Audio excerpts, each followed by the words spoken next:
Ito, papakinggan na lang muna natin itong isang taon na state of calamity. Nagdeklara ng isang taon na state of national calamity si Pangulong Bongbong Marcos kasunod ng panalasan ng bagyong Tino. Ang pinakamasaklap ang nagdeklara yung Pangulong tanga. Okay man lang kung ang nagdeklara magaling na presidente, talagang proud ka na presidente na talagang nakikita mo nag-e-effort at alam yung problema ng bayan, mantakin mo, mag-i-issue ng state of calamity, national calamity ng isang taon. May access sila sa pondo ng taong bayan. Hindi nga nila alam na naglililindol, hindi nila alam na bumabagyo. Di ba? Sabi niya noong nakaraan, lumindol yata sa Cebu. Hindi nga niya alam na anong nangyayari sa paligid niya Tapos bigla maglalabas siya ng memorandum na may kapangyarihan para galawin nila yung pera ng taong bayan. Saan nila dadalhin yung pera na yan? May intel funds nga sila. Di nila alam na nung nasa Masbate sila, lumindol na kinagabihan dun sa Cebu Atay sa Proclamation number 1077 na pinirmahan noong November 5, pabibilisin ang pagbibigay ng tulong at rehabilitasyon sa pabibilisin ang pagbibigay ng tulong at rehabilitasyon. Ibig sabihin yan, ching ching ching ching, pera yan. Mga nasalantang lugar. Magpapatupad din ng price ceiling sa mga pangunahing pangangailangan. Yan, price ceiling sa mga pangunahing pangangailangan. Ibig sabihin, hindi gagalaw. Panukala yan ni Chis Escudero na kapag may mga state of calamity, hindi gagalaw yung mga pangunahing produkto. Yan, kuryente, gasolina, tsaka yung mga pangangailangan, pagkain pangangailangan sa mga grocery, sa DTI yan. Tagal ng isang taon ng state of calamity, maliban na lang kung babawiin ito ng mas maaga ng Pangulo. Depende daw kung babawiin mas maaga.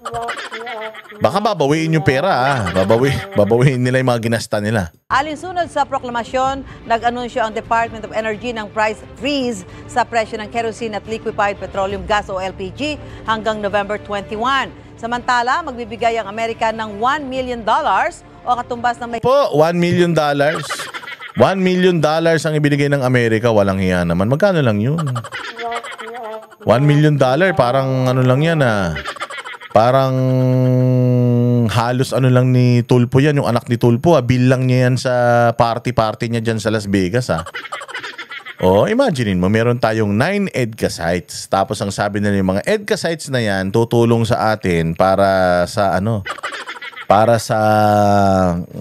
mga relief operations, ganyan, o kaya mga rescue operations, humanitarian reasons or humanitarian efforts ang ibibigay ng EDCA sites. Wala man tayo nakikita ng mga taga-EDCA na mga puti, kano na nagsasagawa ng mga relief operations. Wala.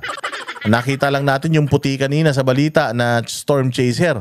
Pero wala tayong makikita ng mga mga sundalo ng Amerika na tumutulong sa atin na nagre-rescue ng mga kababayan natin.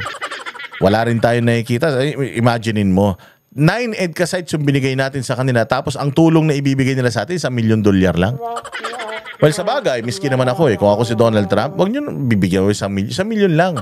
Kasi binigyan mo $10 million yan, tayo na nanakawin lang ng mga yan, mga kawatan yan Kaya nga binabaha sa Pilipinas Kaya nga ang daming mga apektado ng dilubyo sa Pilipinas dahil sa pagnanakaw ng mga nasa gobyerno, tapos bibigyan natin sila ng pera. Parang binigyan natin pera nga ng taong bayan, ninanakaw nila yung pera pa kayang itutulong natin. Di lalong nanakawin nila yan. Kaya siguro ganun lang. Sabi nga ni Claire Castro noong nakaraan, hindi na daw nila kailangan ng tulong ng ibang bansa kasi may pera daw tayo, may pera. Ninakaw nyo na nga lahat ng pera, paano may pera pa tayo? Si Bongbong na nga nagsasabi na wala na tayong pera, tapos sasabihin nyo may pera tayo. Kanyo, walang nagbibigay sa atin ng aid, foreign aid, kasi nga alam nila na mga magnanakaw yung mga karamihan na nasa pamahalaan. Alam nila mga kawatan kayo, and the reason why malaki ang epekto ng pananalasa ng bagyo dito, it's because of corruption nyo.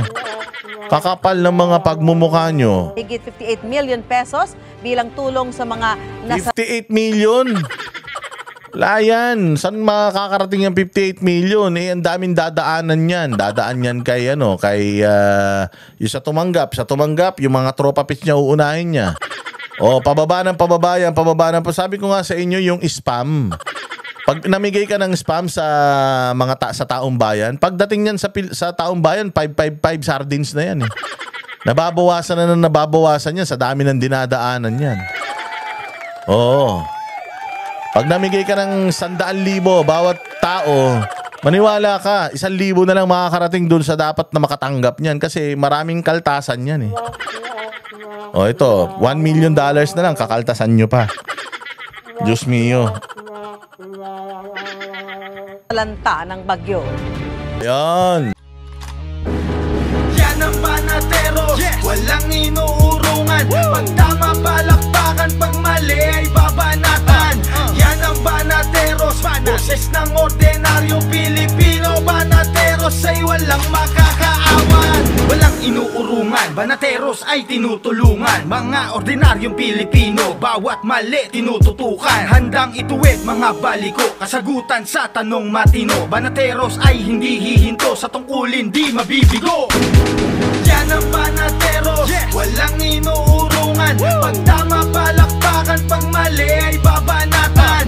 Yan ang Banateros, boses ng ordinaryong Pilipino. Banateros ay walang makakaawan. Yan ang Banatero, walang inuurungan. Pag tama palakpakan, pag mali ay babanatan. Yan ang Banateros, boses ng ordinaryong Pilipino. Banateros ay walang makakaawan. Positibo ang usapan, negatibo babanatan. Handang gawin mga tungkulin para sa ikauunlad ng bayan. Mga mali ay itatama para imulat mga kapwa. Sa bulok na sistema, ang Banateros ay handang makipagera. Yan ang Banateros, walang inuurungan. Pag tama palakpakan, pag mali ay babanatan. Yan ang Banateros, boses ng ordinaryong Pilipino. Banateros ay walang makakaawan. Banateros ay hindi magigiba. Banateros ay hindi nag-iisa.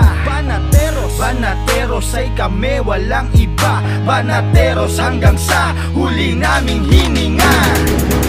Banateros ay hindi magigiba. Banateros ay hindi nag-iisa. Banateros ay kami, walang iba. Banateros hanggang sa huli naming hininga. Yan ang Banateros, walang inuurungan. Pag tama palakpakan, pag mali ay babanatan. Yan ang Banateros, boses ng ordinaryong Pilipino. Banateros ay walang makakaawan. Yan ang Banateros, walang inuurungan. Pag tama palakpakan, pag mali ay babanatan. Yan ang Banateros, boses ng ordinaryong